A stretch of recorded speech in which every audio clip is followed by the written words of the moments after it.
And this human life is also not a permanent, that due to our own fortune, due to our merits, etc., there's this time that we have got everything, and we have got everything.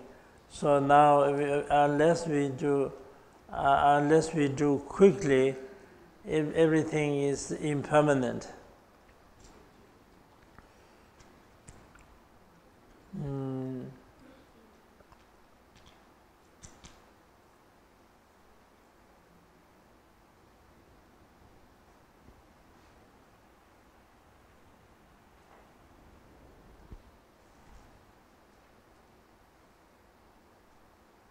So by thinking impermanent has a great benefit, that by thinking of impermanent will revolt or give up the strong attachment to entities, to your possessions. And thinking of impermanent will also speed up your endeavor, your efforts. And thinking of impermanent will become the antidote for the sufferings. Thinking of impermanent will help us to realize the emptiness. First of all, thinking of impermanent will give up the attachment, because everything is going to lose sooner or later, that you're going to lose, so therefore you give up, you don't have the strong attachment to your possessions. And thinking of impermanent will speed up when you realize the complete uncertainty of the death. It will first help to enter the path, and in the meantime it will speed up your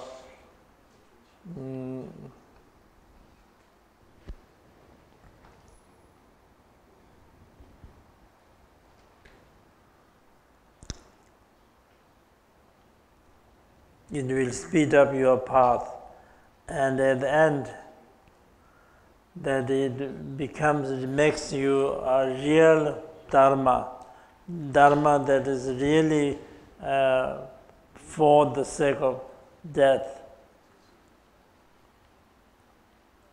to help to say. Otherwise, if you don't understand the impermanent, even though you wear robes, but you are still a lay person, an ordinary person. So therefore, this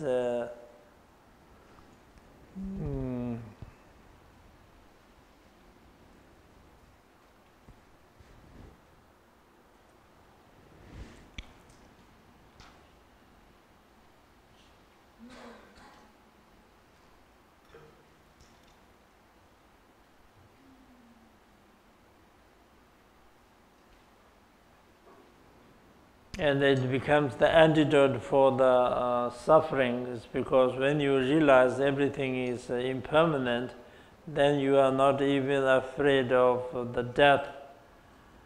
So no other similar sufferings does not affect. And also it helps to realize the emptiness, because all phenomena are no inherent existence. Everything is impermanent, everything is changing with the causes and conditions, that there is no real inherent existence. And so in this way, that it helps to realize the emptiness. And so to think of this, that it has three parts. First of all, to think complete certainty of the death.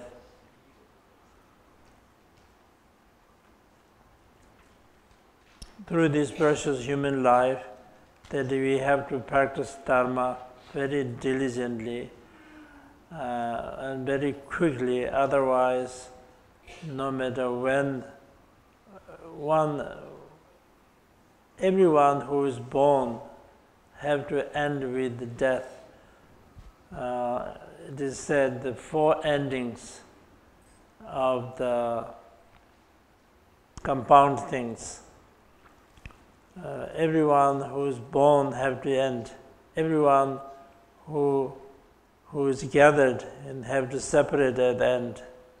Everyone who accumulate wealth or whatever, that it exhausts at the end, it exhausts. Everyone, no matter how high you reach, that it will fall down. So these are the four endings of the compound things. So the one thing that is 100% certainty is that anyone who is born have to end. There's not a single doubt about this. Everyone who is in end, even the noble ones, although in reality they are free from death and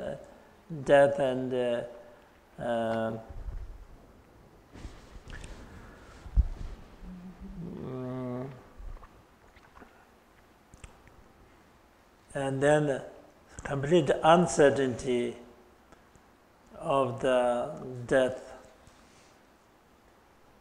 is that there's no lifespan. We don't have the necessary lifespan, definite lifespan.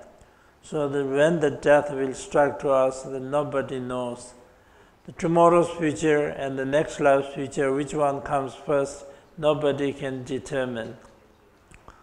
So it is far more sensible to work on the next life's future rather than tomorrow's future. And so it's completely, because we don't have the definite lifespan, and there are many causes, outside, external and internal causes of death. And there are very few causes to prolong life. And sometimes even the things that are meant to prolong our life can cause the death, such as wrong medicines cause death, wrong food causes death, and so on. And then at the time of death, nothing can help you, no matter how rich you are, no matter how many friends and relatives you have, no matter how powerful you are, no matter how clever you are, no matter how strong you are, nothing can help you. The only thing that can help at that time is the Dharma practice. The Dharma practice that you do will determine to change the route from falling down to the lower realm to the going to the higher realm and liberation and enlightenment and so on. So therefore, to practice Dharma is very, very important, and that also without any